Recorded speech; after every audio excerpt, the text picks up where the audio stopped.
This is the Fertility Friday podcast, episode number 66.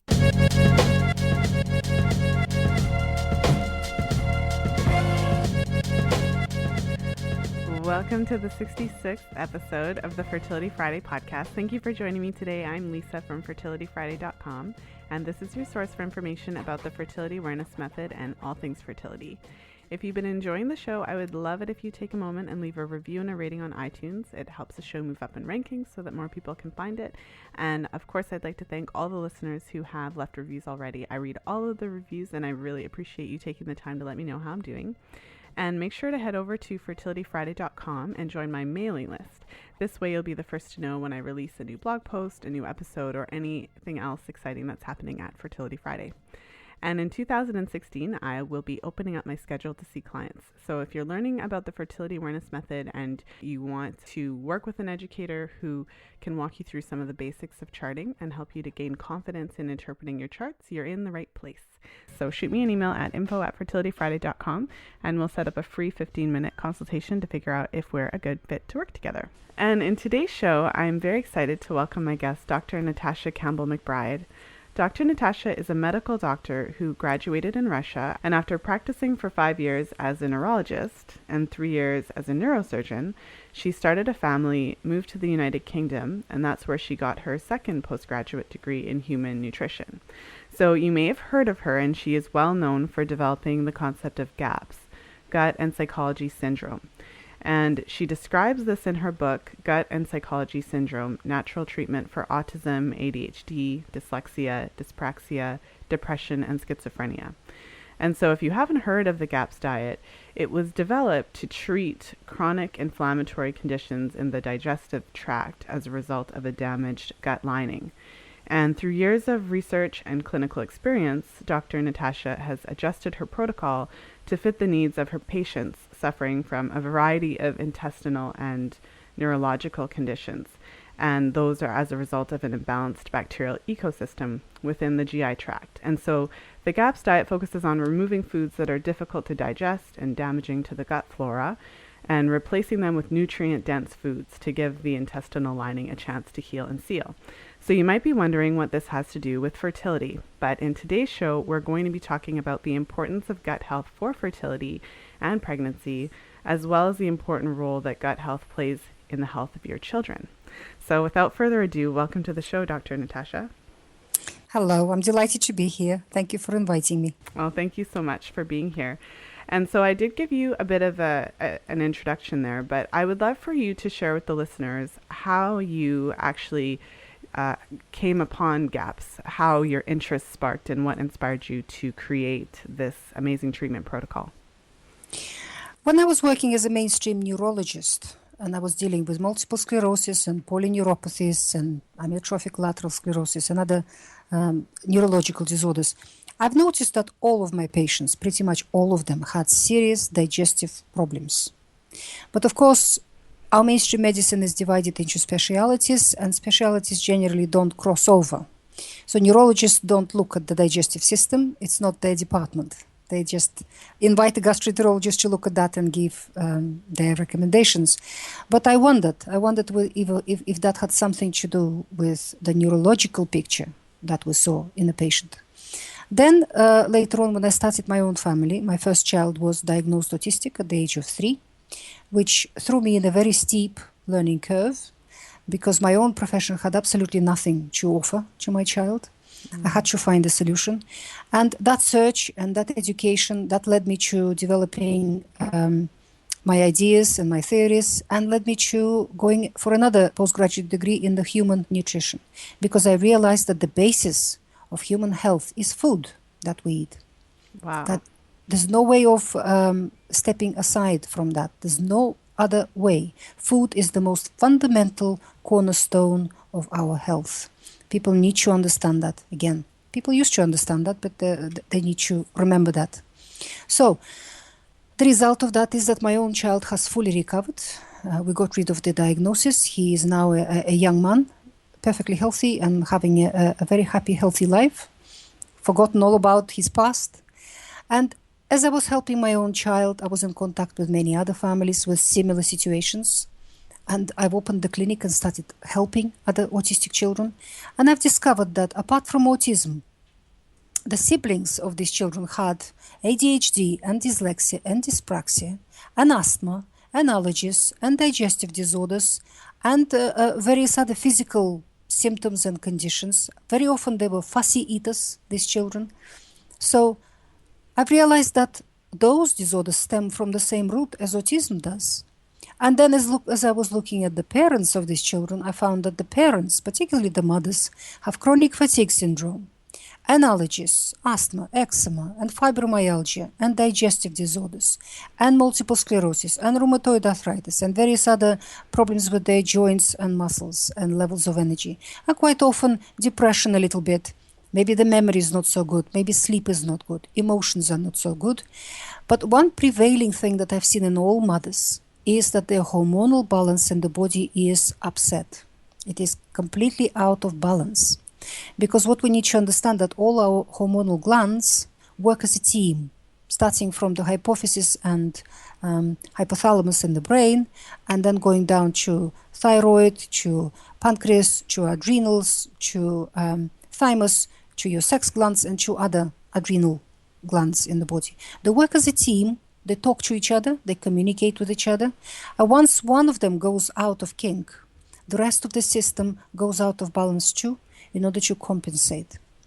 And the first thing that happens in all mothers and fathers quite often of children with these disorders is that their menstrual cycle in the mothers is abnormal, and they have a perimenstrual symptoms such as migraines and emotional instability, mood swings, spotty skin, or all the usual symptoms that happen in the second half of the menstrual cycle.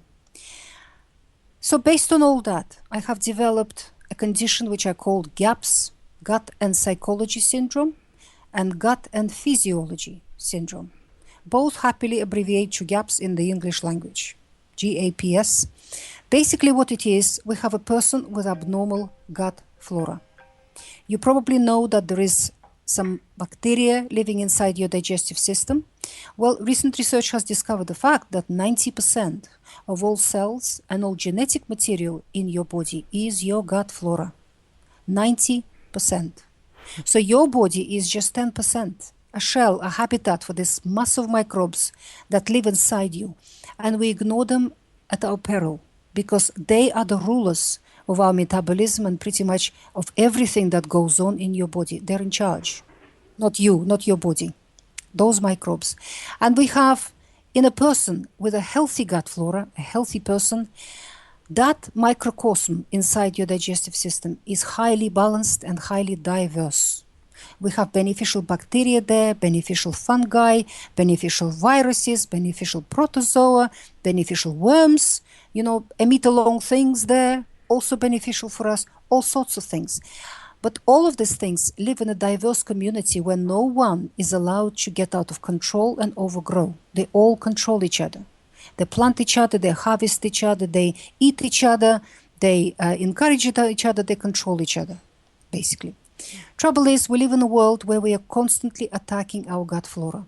Every course of antibiotics wipes out a large portion of beneficial bacteria in your gut. And that creates an imbalance. All the other microbes which those particular bacteria were controlling suddenly are not controlled anymore. So they overgrow. They occupy new niches in your digestive system.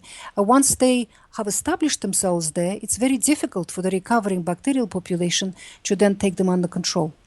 So from every course of antibiotic to the next course of antibiotic and to the next course of antibiotic, there's less and less of balance and good there is in your gut and more of unbalanced community and pathogenic community there is in your gut.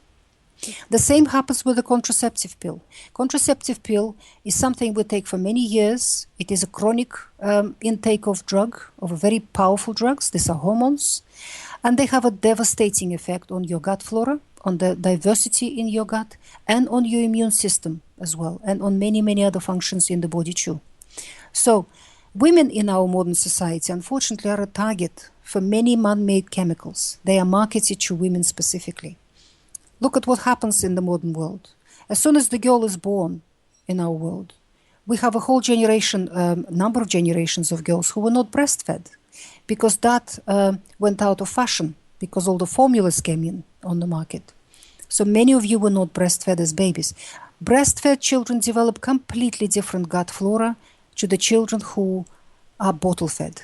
And bottle-fed babies, then that predisposes them to developing allergies, asthma, eczema, learning disabilities such as autism, ADHD, dyslexia, dyspraxia, and other horrible things, and many physical conditions such as diabetes type 1, which is on the rise now amongst our babies. We are diagnosing 1-2-year-olds now with diabetes type 1, and their population is growing very rapidly, unfortunately. So that's the first thing that happens. Then this girl grows up in a society where antibiotics are prescribed for every cough and sneeze, wiping out whatever good bacteria you might have in your gut and replacing them with a mixture of pathogens. Antibiotics are lifesavers. There are situations when they're absolutely necessary. Unfortunately, majority of prescriptions are not in that category. They are completely unnecessary and they just damage the gut flora in people. Then this girl grows up in a society where there's a lot of junk food, which almost exclusively feeds pathogenic microbes in the gut, allowing them to proliferate. And then at the age of 14, 15, she's put on a contraceptive pill, and she takes that for quite a few years before she's ready to start her family, to have her first child. So by the time she's ready to start her family, her gut flora is seriously damaged. Why is that important? Because, as far as we know, while the baby spends 9 months inside the mother's womb, the baby has no gut flora. The gut is sterile. So when does the baby acquire first gut flora? At the moment of birth. When the baby goes through the birth canal, she swallows mouthfuls of bacteria that live in the birth canal of the mother, and that becomes the child's gut flora. Where does the flora in the vagina come from, in the birth canal? From the bowel of the woman, from her digestive system. So if the woman has abnormal gut flora, that's what she will have in her birth canal, and that's what she will pass to her baby at birth. We have generations now of children who were born to mothers with abnormal gut flora, and with every year, the girls who are having their first baby, the severity of these conditions are getting deeper and deeper in their children, and the numbers of children who fall prey to these conditions are getting larger and larger every year. We can just take autism. 25 years ago, we were diagnosing one child in 10,000. About 20 years ago, 15 years ago, we started diagnosing one child in 150. That was 40-fold increase. Today, we're diagnosing one child in 35 in the Western world. And by 2020s, definitely 2025, it has been predicted that one child in 2 will be autistic.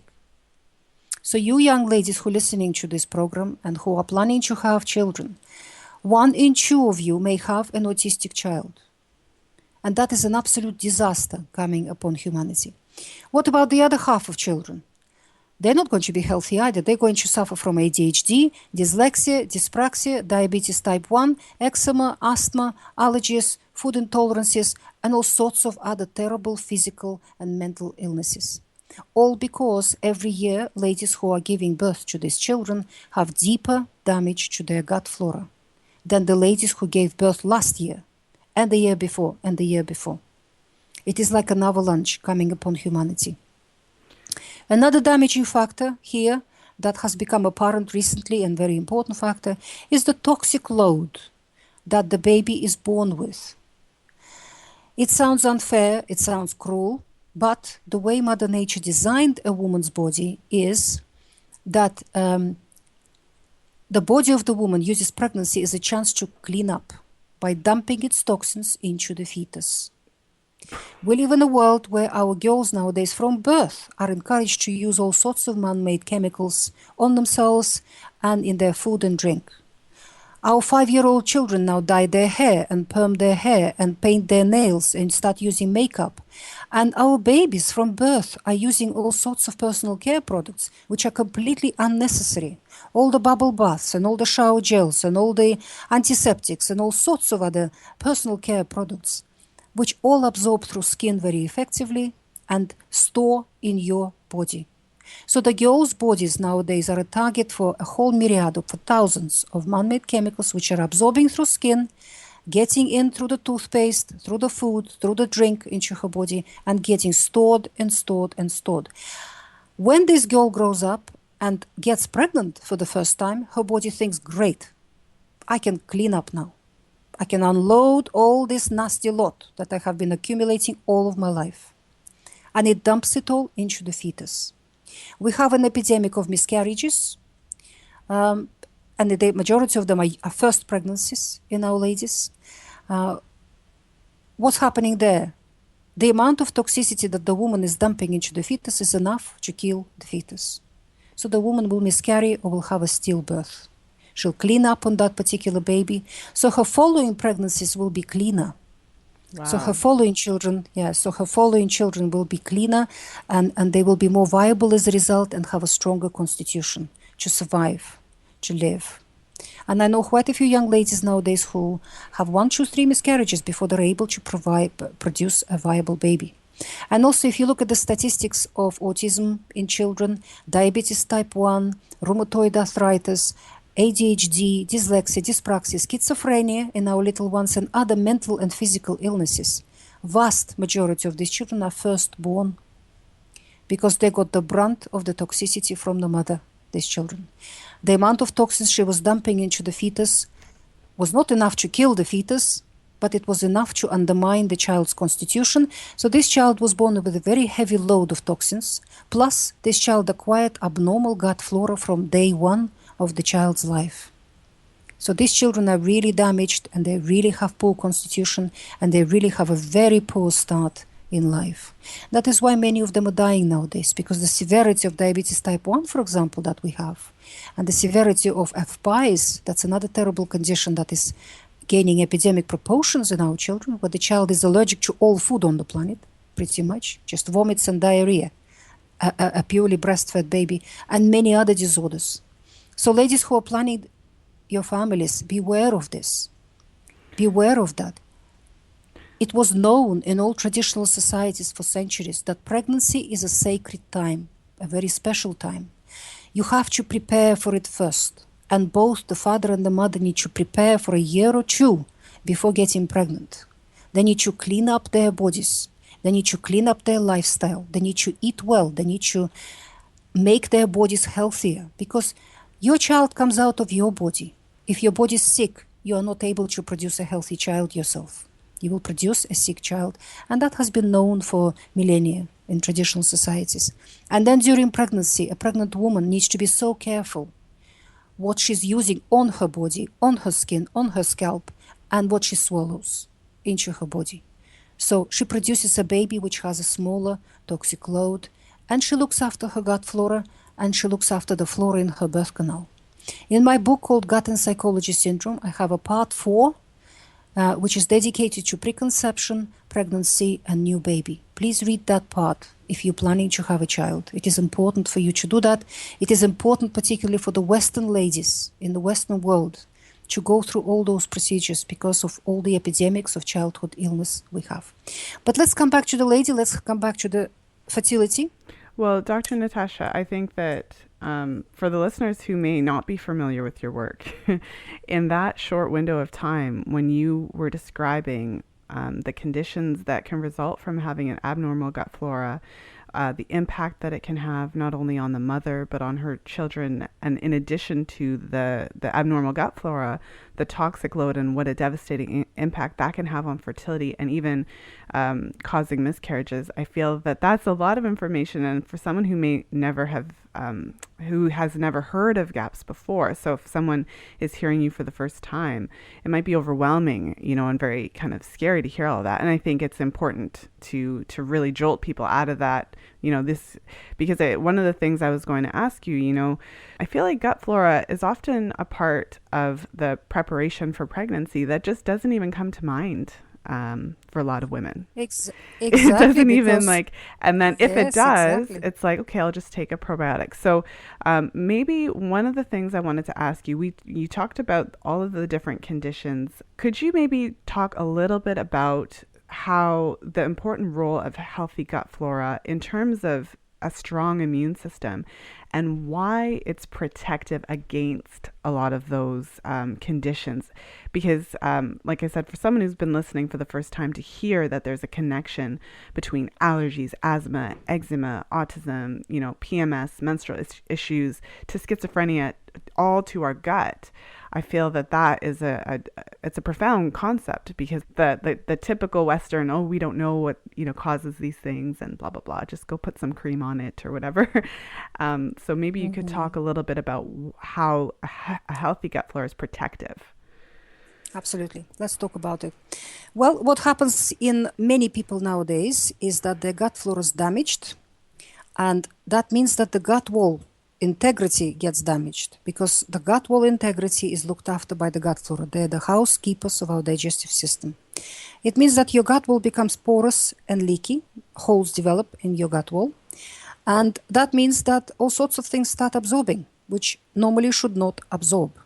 The first thing that happens is the food doesn't get the chance to be digested properly before it absorbs. And once it's absorbed in that undigested state, the immune system finds it in the bloodstream, looks at it and says, "You're not food. I don't recognize you as food," and attacks these particles of food. This attack creates symptoms of food allergy and intolerance. And that's another epidemic in our world. I'm sure many of you can reflect on that. And food allergy and intolerance can manifest itself as any symptom under the sun.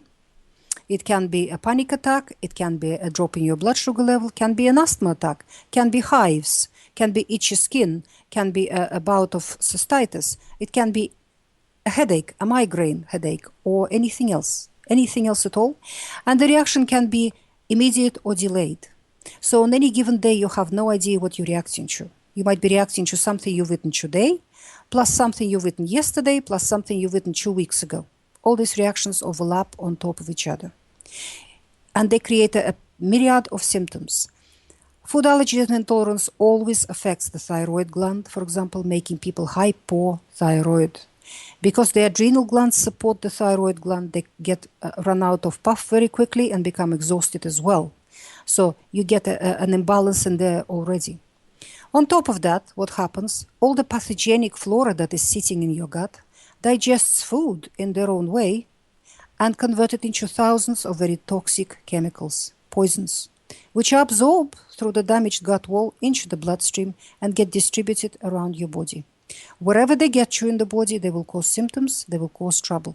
If they get in the brain, they will cause mental illness or psychological problems. If they get in your lungs, they will cause asthma. If they get in your kidneys, they will cause chronic cystitis or nephropathy. If they get in your skin, they will cause eczema, psoriasis, or something else. Wherever they get you, they cause trouble. When they get into your glands, in your adrenal glands, your thyroid gland, in your sex glands, they upset the balance of production of hormones in those glands. As a result, all your hormones go haywire in the body.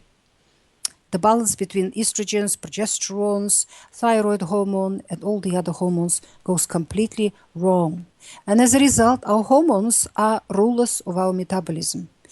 Every hormone produces a myriad of symptoms which seem to be completely unconnected in the body. That is why these patients are very difficult for our mainstream system to fathom and to help, because they are sick all over and they have a whole plethora of symptoms. And number one problem in many people like that, when it is your sex glands that are affected, is infertility or other problems in that area. In sexual desire and in various other manifestations of that function. So the person can't conceive at all. The first thing that happens when I put people on the GAPS nutritional protocol, in ladies in particular, a couple of months later she phones me and she tells me, my PMS is gone. Before even her asthma is gone, or before her depression is gone, or before her psoriasis is gone, or something else that she's focusing upon, her PMS is gone. I have to say that what GAPS nutritional protocol does, it is a program. It is made out of 3 parts. Number 1 is a diet. Number 2 is supplementation. Number 3 is lifestyle changes. All 3 parts are very important. What it will do for you, it will clean up your gut. It will remove pathogenic microbes and will reestablish normal gut flora there. And it will heal and seal your gut wall. So that river of toxicity that is flowing from your gut into your bloodstream and getting distributed around the body causing problems will suddenly stop. So your body will clean itself up and your body will rebalance itself and will start functioning properly. And that's when you will conceive. And that's when your PMS will disappear. And that's when your low thyroid function or all the other symptoms that you had before will start disappearing. So no matter how unconnected it seems, your gut function and your infertility, all disease begins in the gut. All illness begins in the gut. It is the gut you have to start from when you're healing yourself and cleansing yourself and cleaning yourself up. And that's what the GAPS nutritional protocol will do for you. As soon as that river stops, your sex glands will stop being attacked. They will rebalance themselves, they'll clean themselves, and they start producing normal amounts of sex hormones, and you will be able to conceive. Mm-hmm. Well, and what's amazing about the GAPS protocol is, like you said, it approaches this in a number of different ways. And so one of the ways is deep nutrition.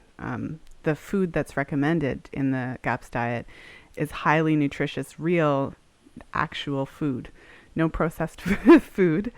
Absolutely. And I mean, we don't obviously have time to go into the whole protocol, because I'm sure that you could talk about the protocol of GAPS for 2 hours just in of itself. But maybe you could just give the listeners kind of an overview of what it looks like so they kind of start getting their head around it, because it's deep nutrition, specific foods that provide the gut what it needs to heal and seal, and reseeding your gut with healthy bacteria is a huge part of it. And then also detoxification protocols. So I suppose just to give the listeners an idea of what it looks like. Okay. Well, what we do with the GAPS diet, and the diet is the most important part of the GAPS nutritional protocol, because your digestive system is a long tube. What you fill that tube with has a direct effect on its well-being. So diet is paramount. There is no pill that you can take that will fix your problems. It simply will not. All pills can do, they can mask symptoms for you, suppress symptoms. And that's not a good idea, because symptoms are how your body communicates to you. If your body's got a problem, you're doing something wrong to it, how else can it let you know that you're doing something wrong to it? It does it by creating pain, by creating inflammation, discomfort, and limitation of function. So these are the symptoms. But what do people do in our modern world? They, instead of listening to the body, they go to the doctor and they get a medication to stop the pain, to stop inflammation, and to stop the discomfort. So basically all these pills do, they tell your body stop complaining and suffer in silence. So you can continue destroying your health without being aware of it. So there is no pill in the world that will fix your problem. It is food that you have to turn to, and it is food that you have to change in your life. What do we do with the GAPS diet? We remove all the foods that are difficult to digest, that challenge your already damaged gut wall, and that feed pathogenic microbes.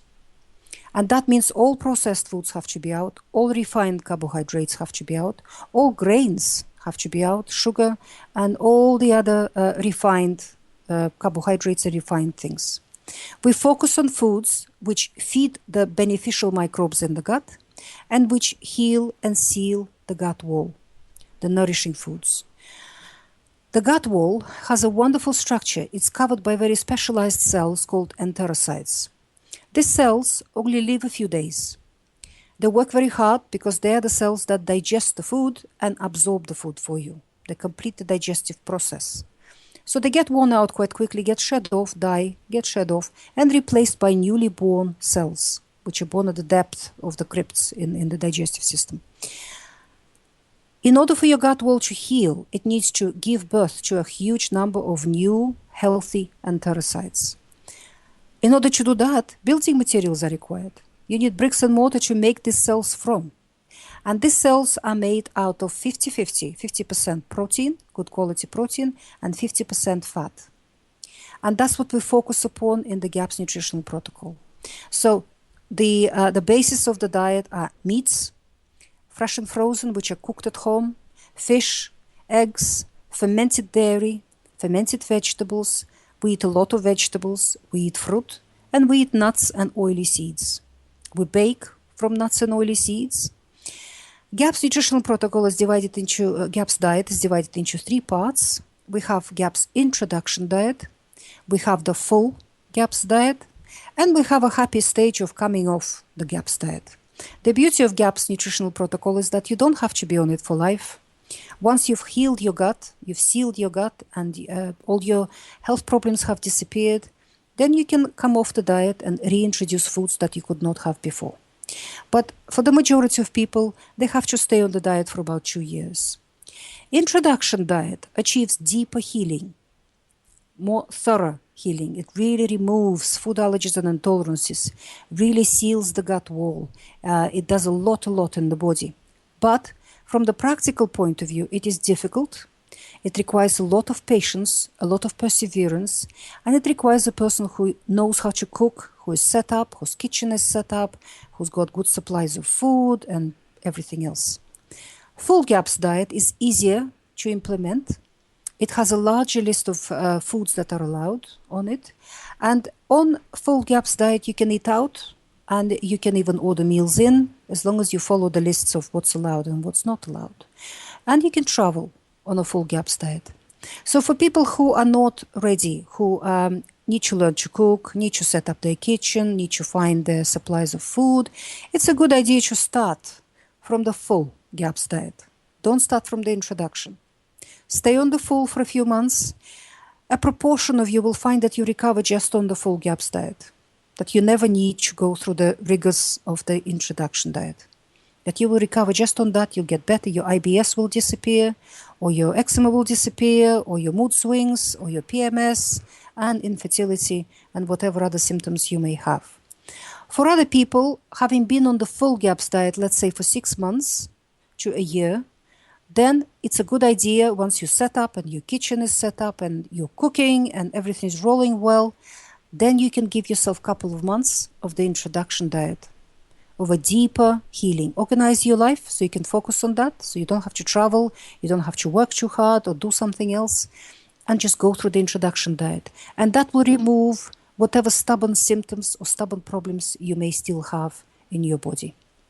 After that, you can return to the full GAPS diet, stay on it for 2 years or up to 2 years, or whenever you feel strong enough that you have been healthy and well for 6 months, then you can come off it. If you get pregnant during that period of time, continue on the full GAPS diet, focusing more on the healing foods. And the most healing foods in the GAPS diet are homemade meat stock, homemade bone broth, soups and stews made with these meat stocks and broths, because it is the meat stock and the bone broth that provide all the building blocks for your gut wall to produce those enterocytes. And also, if you think about it, once the water is removed from the human body, about 70% of your body is water. Once that water is removed, the dry weight is pretty much 50% protein, 50% fat. That's what we're made from. These are the structural elements we're made from. And the GAPS diet is a nutrient-dense diet. It'll provide those building blocks for you in large amounts. So whatever damaged tissues and damaged organs you may have in the body will rebuild themselves quite quick, because all our organs shed cells all the time. All our organs replace those cells with newly born cells. That's how human body heals itself, rebuilds itself, and rejuvenates itself. And it's a wonderful process called cell regeneration. I hate to interject, but when you're saying that, I'm also thinking, and when you're trying to make a baby, that's what the baby's made from too. Exactly. So when when you're pregnant, keep that in mind, that your baby's body, apart from water, is 50% fat, 50% protein. What kind of protein? The best quality. The protein that human body is designed to digest best. And these are proteins from animal foods, not from plants. Plants are full of protein, but it is indigestible for the human digestive system. To digest those proteins, Mother Nature created herbivorous animals. Our bodies are designed to digest best meat, fish, eggs, and dairy. That's your protein. That's the best quality protein for your baby. Fat. The best quality fat for the baby and for your body comes from animal foods again. From meat, fish, eggs, and dairy. not from plants. Avoid all vegetable oils, particularly cooking oils and vegetable oils sold for cooking in the supermarkets in those great big bottles. Those things have been proven for about 70, 80 years. We now have accumulated research to show that vegetable oils cause infertility, heart disease, cancer, immune abnormalities, mental illness, schizophrenia, learning disabilities. The list is the longest. Autoimmune disease. It is something that nobody should be eating. These are highly refined, highly processed, damaged fats. Nobody should be eating those. Never cook on them, never buy them. If you've got a bottle at home, throw it away. Replace them with goose fat, duck fat, pork fat, lamb fat, beef fat, and butter and ghee. Those are the best things to cook on. That's what you should be frying your food on. That's what you should be baking your food on. And a pregnant woman needs to have a large amount of animal fats every day on the level that you can digest. Very, very important. Remember, 50% of dry weight of your baby is fat. So your baby requires large amounts of fat. And also remember that your body and the baby's body have high fat tissues. Brain is a very high fat tissue, and the rest of the nervous system. If you want to produce an intelligent, capable baby, you need those fats.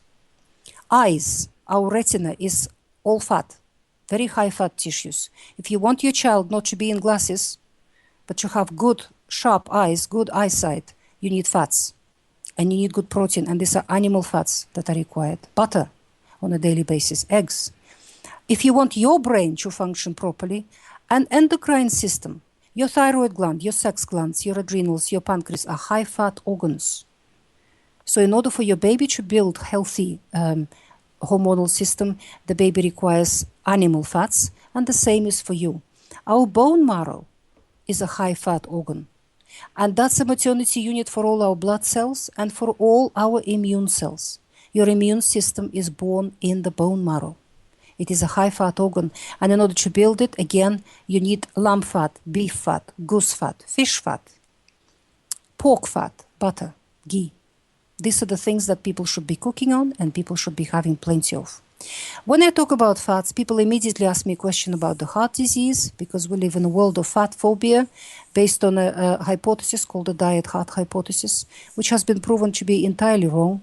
But the trouble is that while the science was working on it, a huge and very powerful political and commercial machine grew based on that hypothesis. And that machine does not allow the population to learn that the hypothesis is wrong. So I have written a book on this subject, which is called Put Your Heart in Your Mouth, What Really Causes Heart Disease, and what we can do to prevent it and even reverse it, where I explain what animal fats and cholesterol do for us, what we need, and what actually causes heart disease, what actually causes these disorders. I will just tell you now that animal fats that I'm recommending have nothing to do with heart disease. They will actually prevent it in your body. And cholesterol-high foods are absolutely essential for us to eat, because cholesterol is one of the most essential molecules in the human body. No organ in the body can work without cholesterol. A lot of our infertility epidemic is due to low cholesterol eating. I'll explain why. Because every sex hormone is made out of cholesterol in the body. That is the material that your estrogens are made from, your progesterone is made from, testosterone is made from, androgens, and all the other steroid hormones. Your adrenal hormones are made from cholesterol. Many other hormones in the body are made from cholesterol. About 40% of your brain tissue is cholesterol, and the rest of the nervous system. So when we have low cholesterol in the body, we can't think straight. We can't remember anything. We can't learn properly. Our emotions are all over the place, and we can't sleep. Cholesterol also is a major healing element in the body. We can't heal any scratch, any wound, anything in the body without large amounts of cholesterol. That is why Mother Nature equipped our bodies with a factory that manufactures cholesterol for us all the time. This factory is placed in your liver and in every cell of your body. The factory in the liver manufactures cholesterol and maintains your blood level of cholesterol. So whenever you need to produce sex hormones, you want to conceive, or whenever your brain requires cholesterol or some healing needs to be done in the body, a signal goes to the liver, and the liver switches that factory on, starts manufacturing cholesterol, packaging it appropriately and sending it in the bloodstream, so the blood can deliver this cholesterol to the organs that require it right now. So at that moment, your blood cholesterol will be high. Your blood cholesterol doesn't come from food. That's how our medical doctors are not aware of that fact, unfortunately, many of them. It comes from your liver producing cholesterol when there is a need. So no matter what you do with your diet, you can be on a completely cholesterol-free diet. You will still have plenty of cholesterol in your bloodstream if that factory in your liver works.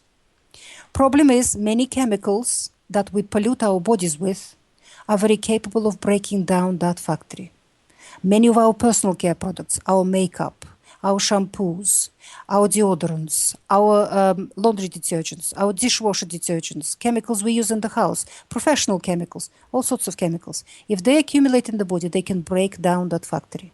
And that's when people get into trouble.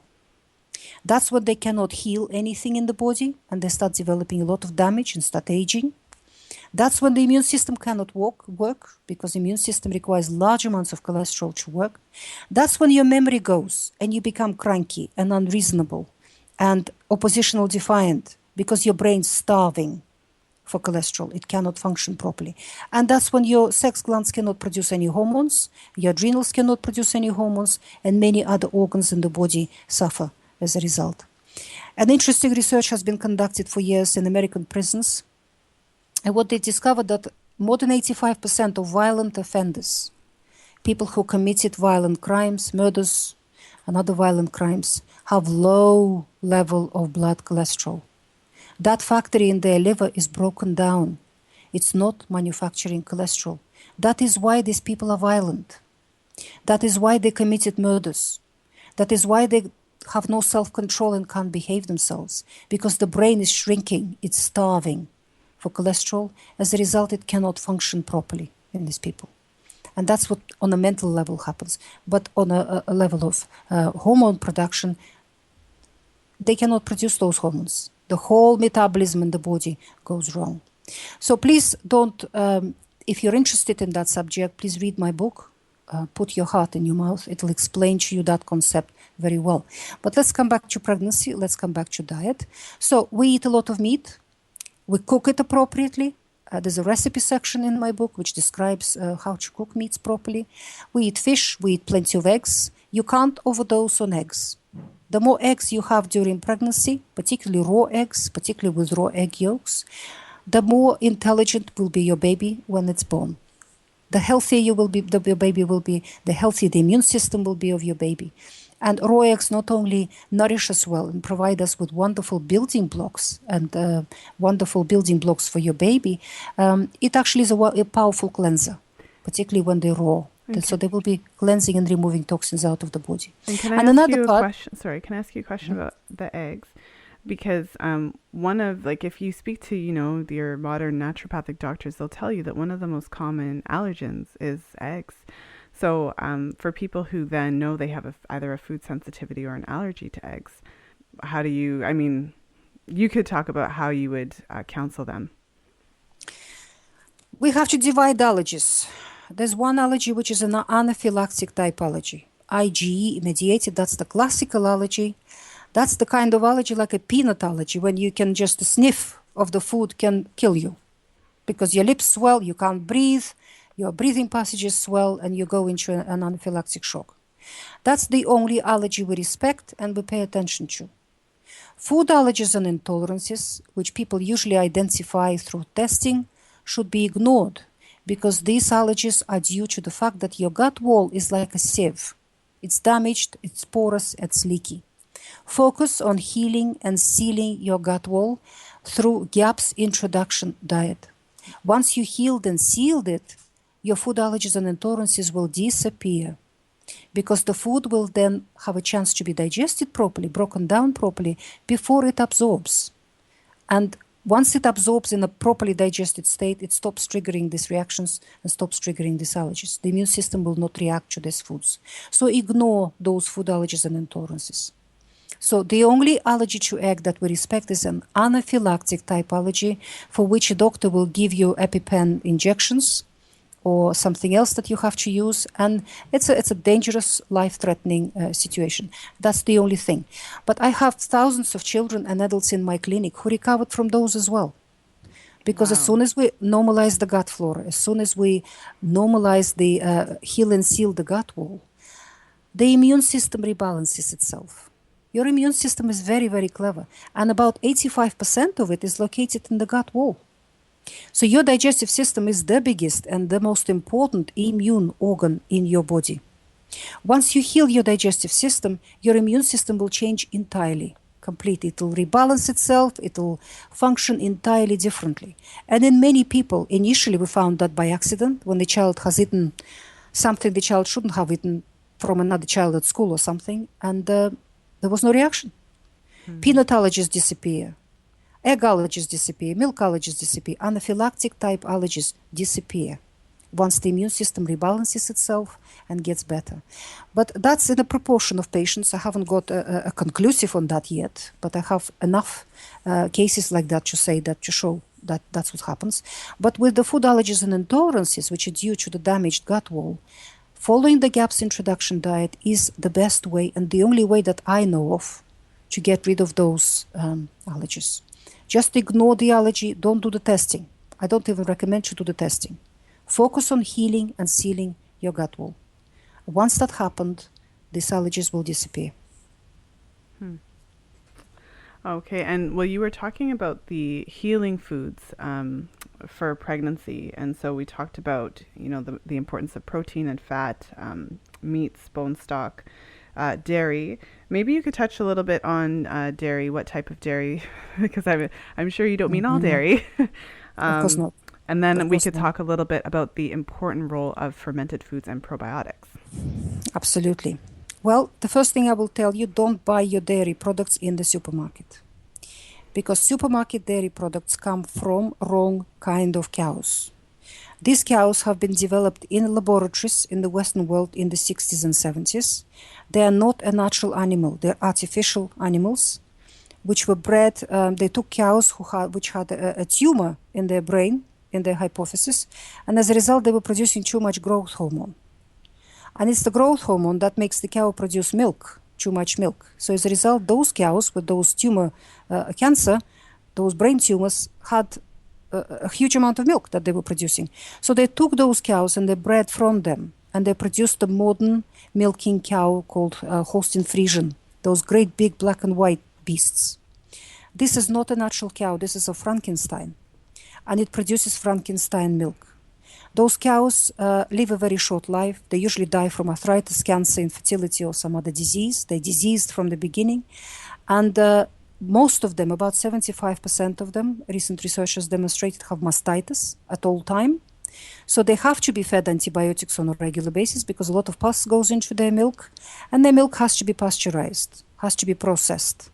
It is a wrong kind of milk. I have a stack full of scientific studies to show that any kind of illness is attributed to drinking this milk and having dairy products made from this kind of milk. From cancer to heart disease to infertility to schizophrenia to autism, anything you like. This is not the kind of milk we're talking about. We're talking about the kind of milk that Mother Nature created, which comes from breeds of cow which Mother Nature created. In the West, these are Jersey cows, Guernsey cows, and Simmental cows and some other natural breeds of cow. Mother Nature designed the cow to eat grass, to be on pasture, not to eat grain, not to eat soya, genetically modified, not to eat all sorts of rubbish that the Frankenstein cows are fed. So this cow has to be on pasture, and the pasture needs to be real organic pasture, not pasture that chemicals are applied to all year round, all the time, to make that grass grow. Not at all, because all the chemicals will be in the milk. You want organic cows, you want natural breed of cow on organic pasture. The kind of milk that these cows produce is beautiful and healthy, and it must not be pasteurized. Because what you need to understand, that milk of any animal, including human milk, is the white blood of the female with red blood cells removed. So whatever's in your blood will be flowing in your milk. All toxins, all the pathogenic things that come out of damaged gut, all drugs, all the toxins that you've eaten in food, if you're eating processed foods and chemicals, it will all be in your milk, and that will be going to your baby.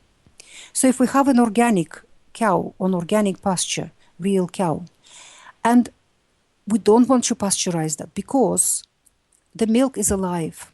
Like your blood, it is alive. It has alive and active immune cells, white blood cells, active proteins, active enzymes, and many, many other active alive molecules. When we pasteurize milk, we kill it. It becomes a dead product. All the immune cells are killed, the white blood cells are killed, the probiotic bacteria are killed because there are probiotic bacteria in your milk, and many enzymes are destroyed. A good example is lactase, an enzyme that digests milk sugar called lactose for us. Raw milk, when we drink raw milk, it has lactase together with the lactose in it, so it digests itself. But when we pasteurize the milk, lactase gets destroyed, and suddenly people become lactose intolerant. They can't digest lactose. And naturally, majority of humans can't digest lactose because past the age of infancy, we don't produce this enzyme anymore. We're not supposed to be digesting lactose on our own. I know no end of patients who were lactose intolerant, and when they switched from drinking standard milk to drinking raw milk, their lactose intolerance has disappeared because they're taking in lactase together with the raw milk. That's the kind of milk I'm talking about, and that's the only milk that is allowed on the GAPS nutritional protocol. In the initial stages, for the first year or longer, we ferment the milk. We don't drink the milk just as it is because of lactose again, because people with damaged gut can't digest any amount of lactose, and it happens to be a perfect food for pathogenic microbes in the gut, in the digestive system, allowing them to proliferate.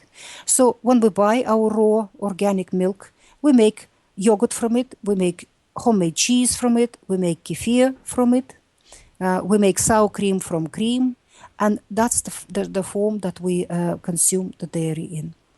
Every mouthful of these products, because you're fermenting it at home, you're doing it yourself, it's all fresh, is teeming with probiotic beneficial bacteria.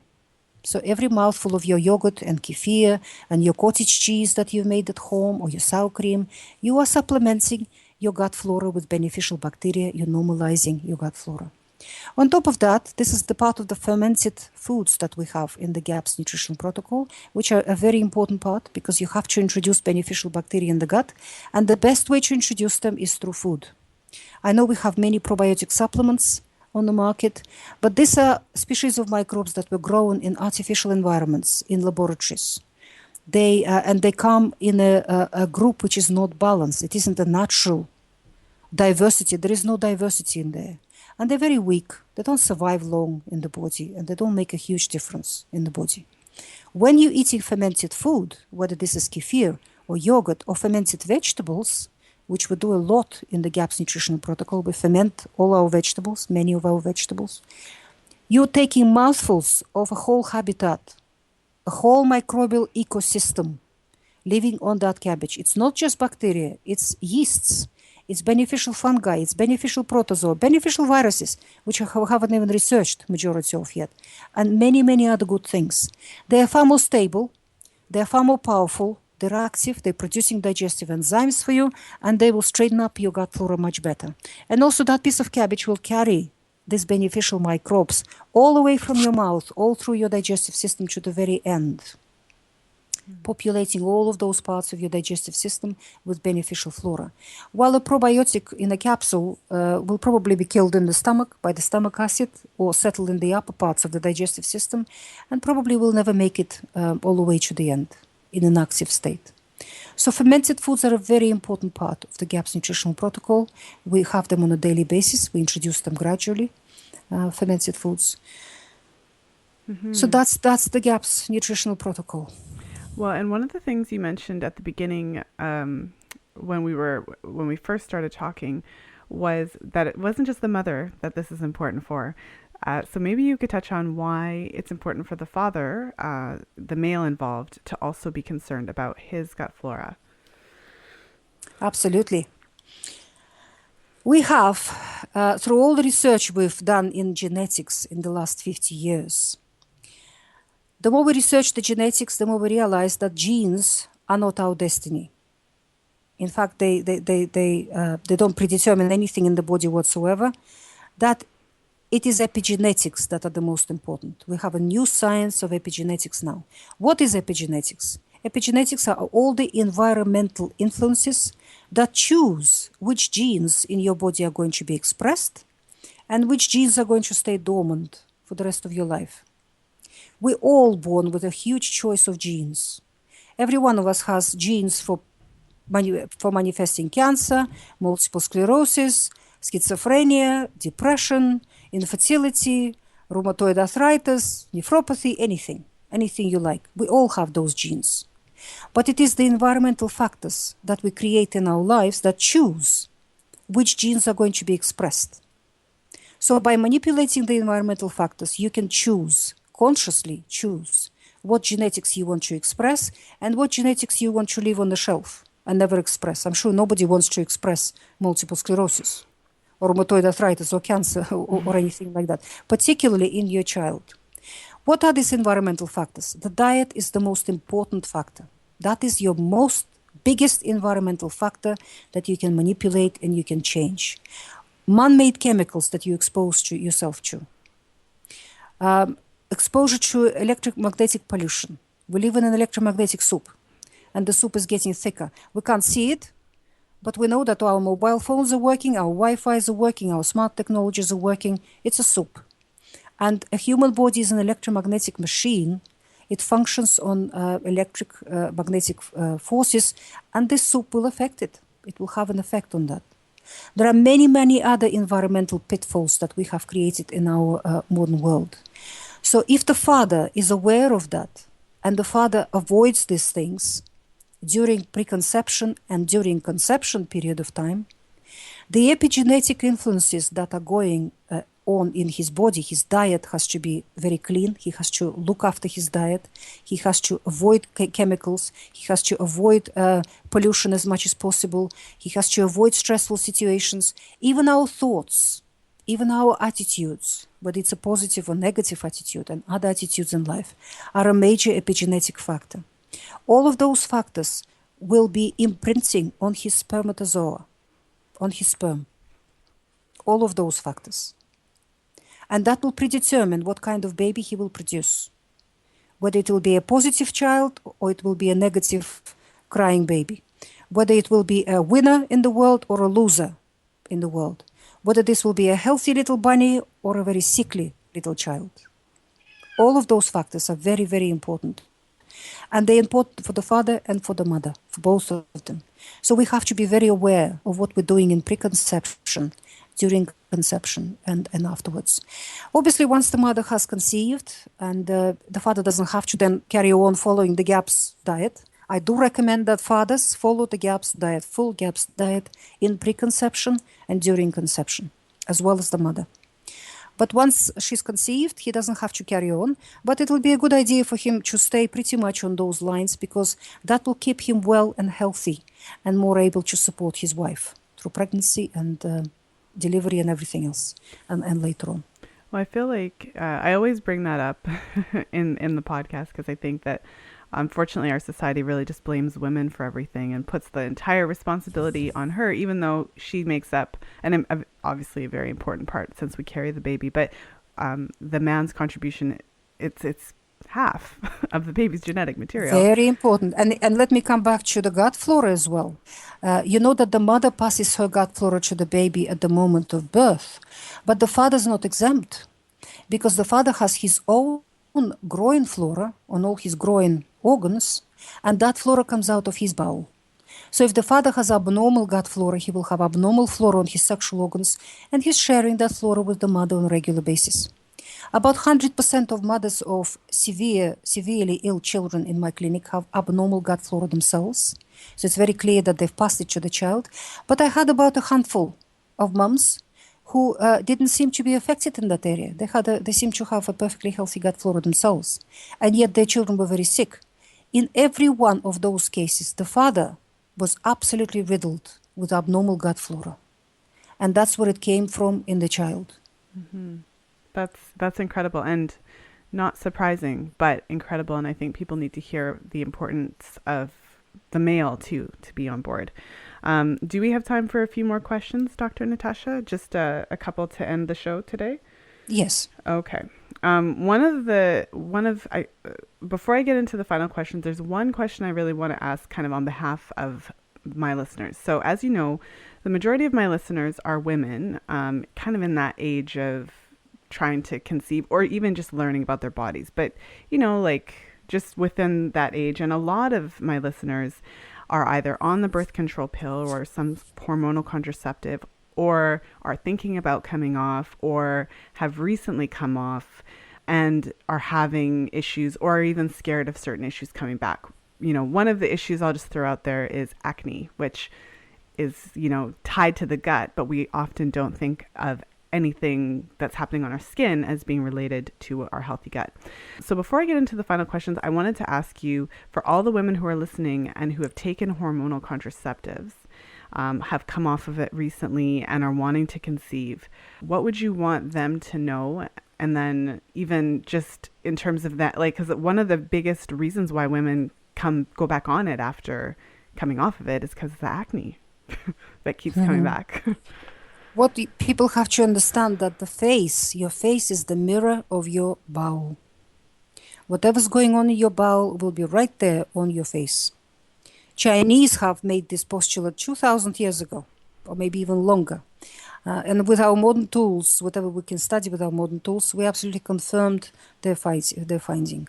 So if you have acne, your bowel is rotting. You have a rotting bowel in there. There's a lot of toxicity being produced there, and that's what's showing up on your face. Clean up your bowel. With GAPS nutritional protocol, part of it is enemas and colonic irrigation. There's a whole chapter there on constipation and what you do there. So clean up your bowel. Make no mistake, more than 90% of anything toxic floating in your blood and causing symptoms in your body, not only acne, but many, many other symptoms, your mood swings and your depression and your poor sleep maybe, or many other symptoms, comes out of your bowel. Once you get it clean, once you clean it up, all of those symptoms will disappear, as well as acne, and populate it with the beneficial flora. And your acne will disappear in a much better way than what the contraceptives would do for you. Again, all the contraceptives do, they just mask the whole situation. You add another toxin into the body on top of that river of toxicity that's already flowing from your bowel and being distributed around your body. You think your body has no limits? It will come out some way. It will show itself maybe later on, maybe not this year, maybe not next year, but maybe in 10 years, you would be thinking, where did this cancer come from? Or where did this rheumatoid arthritis come from? Or where did this lupus come from? Or something else from all of those things that you've been doing to yourself. So it is time to start subtracting toxins, not adding them. Well, you have a way of describing things that I absolutely love. I'm sure that this is not the first time you've heard that, but when you said that what's on your face is basically what's happening in your bowels, that kind of hit me. I think that was a really, just the way you talk about things, I think that you have a really strong and profound way of talking about things. Okay, so final questions of the day. I usually wind it up with just a few questions to wrap everything up for the listeners. What would you say is the most important thing? I know it's hard to pick one, but what would you say is the most important thing that a woman should know when she's trying to get pregnant? We talked about the toxic load that you pass into your child. And we talked about the gut flora. It is essential to take care of both before you even conceive. If it's too late, you've already conceived, then do your best to have as clean a pregnancy as possible and change your diet immediately. Do the best, all of those sort of things. But another very, very important part is to change our attitude, your mental state, the state of mind. Because mind over matter, I'm sure we all heard about that. What people need to understand that emotions are chemicals. Every emotion that you allow yourself to experience, and indeed we allow ourselves to experience emotions, we generate them, so we ought to be in charge of our emotions, not our emotions to be in charge of us. And many people allow their emotions to just wag them all over the place, like, a cat, a tail wagging the cat, okay, wagging the dog. They're your emotions. And every emotion is a storm of chemicals in your body. Positive emotions will produce positive chemicals, positive chemistry in your body, positive hormones, positive enzymes. There's a whole myriad of things that happen in your body which heal and soothe and relax, rejuvenate, and create a happy, healthy baby. Negative emotions create just the opposite in the body. They create a whole chemical storm in the body of negative hormones, negative enzymes, negative biochemistry, which will create for you a crying, miserable baby, a sickly baby, probably with eczema, asthma, or something else, and a baby that is not very intelligent and damaging you, making you age, making you sicker, and interfering in all the regenerative processes in your body, interfering with your digestion, with nourishment, and with everything else in the body. So when you're pregnant or when you're conceiving, and not only for pregnant people, for all of us, it is essential to get in charge of our emotions, get in charge of our thoughts. Emotions is secondary from thought. If you allow yourself to think negative things, to think negatively about things, then emotions will follow. Make no mistake, they'll be created immediately. Every thought creates emotions. And these emotions are chemicals. Remember, you're creating a chemical milieu, a chemical storm in your body with every emotion. So pregnant women in particular have to be aware of that very much, have to think about that, because you are creating another human being. You're bringing another human being in the world. It is a huge responsibility, and it will predetermine your personal happiness for the rest of your life. Make no mistake. If you don't think about it while you're pregnant, you'll pay the price for it for the rest of your life. Because if you land it with a miserable, sickly person, you'll have to look after that person for the rest of your life. And you'll be paying the price. And you'll be going through the grief of watching this poor little child suffering and crying and growing up, being miserable and having poor social skills, not having any friends, not having any life. Just think about all of that. It's only 9 months. Pregnancy is only 9 months. It's a very short period of time to put aside all your grievances, all your opinions, all your, bigotry, all your other ideas and thoughts, and focus on what you're doing to that baby that is growing inside your inside your womb. Wow, that's so profound. Okay, one last question of the day. So this is the last question of the day, and I actually love asking this question. So for a woman who's listening, who's currently on the pill, and she doesn't want to get pregnant right now, she's not ready yet, but she does know that she wants to have a baby within maybe the next 2 to 3 years, what advice, if any, would you give to her? Come off the pill immediately. Change your diet. Start cleansing your body. Maybe go through the GAPS nutritional protocol, normalize your gut flora, get rid of any health problems that you might have in your body now. There is a very good book which is called Honoring Our Cycles by Katie Singer. Honoring Our Cycles, which basically teaches women in the modern world what women in traditional societies knew all along. And that wisdom was passed through generations, from grandmother to daughter, from daughter to mother, from mother to daughter. How to control your cycle, how to make sure you don't get pregnant when you don't want to. Women need to learn about their cycle. Once your cycle becomes normal and healthy and regular, you will know, you will have signs, and you will know which days you are fertile in. When your egg hatches, it's only fertile for 2 hours. Only for 2 hours every month you can conceive. The rest of the month you cannot conceive. Of course, the sperm is alive for 2 days. So that needs to be factored into that. So we can calculate which days of your monthly cycle you can conceive in. And it's a very short period of time. It's only a couple of days. The rest of the month, you can be completely relaxed. So for those 2 days, once you've calculated them and you're sure, maybe add a day at the front and a day at the back, keep them away. Or use barrier protections, use condoms or something else for those few days. But the rest of the month, you can relax and not worry about whether you get pregnant or not. So there is no need for contraceptive pills. You know that number 1 cancer amongst women is breast cancer. other uterine cancer and other female cancers follow. That is the number one cancer amongst women, breast cancer. About 80% of that epidemic is caused by contraceptive pills and HRT. I know that this figure is not accepted by the mainstream medicine, which is ruled by our pharmaceutical industry, but a major factor in this epidemic that we have of breast cancers, which tear families apart, are contraceptive pills. You're laying the ground for that in your body if you're taking contraceptive pills. Wow. Well, that's a profound note to end on. Dr. Natasha, I can't thank you enough for being on the show today and sharing your wisdom.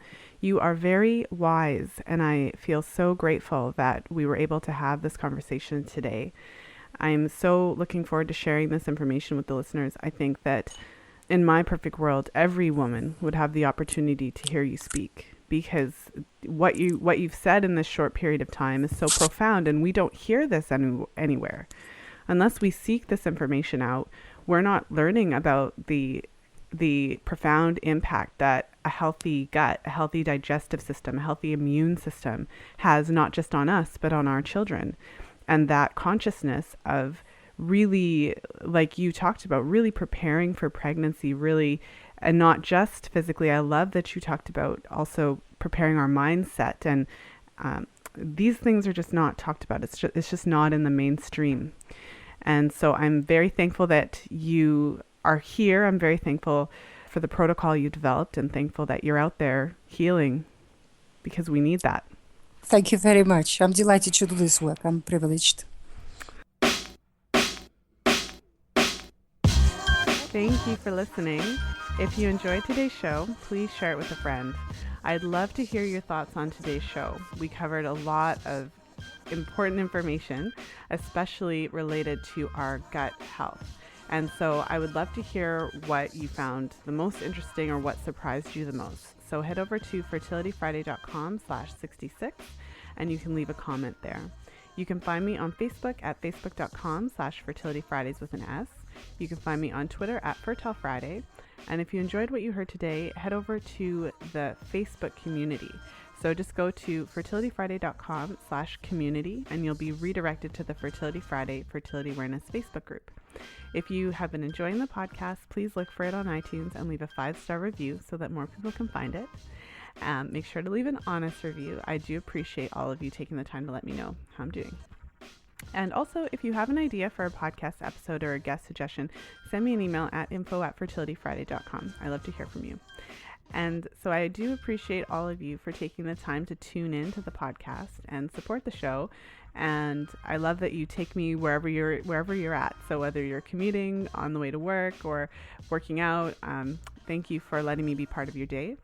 And as always, until next time, be well and happy charting.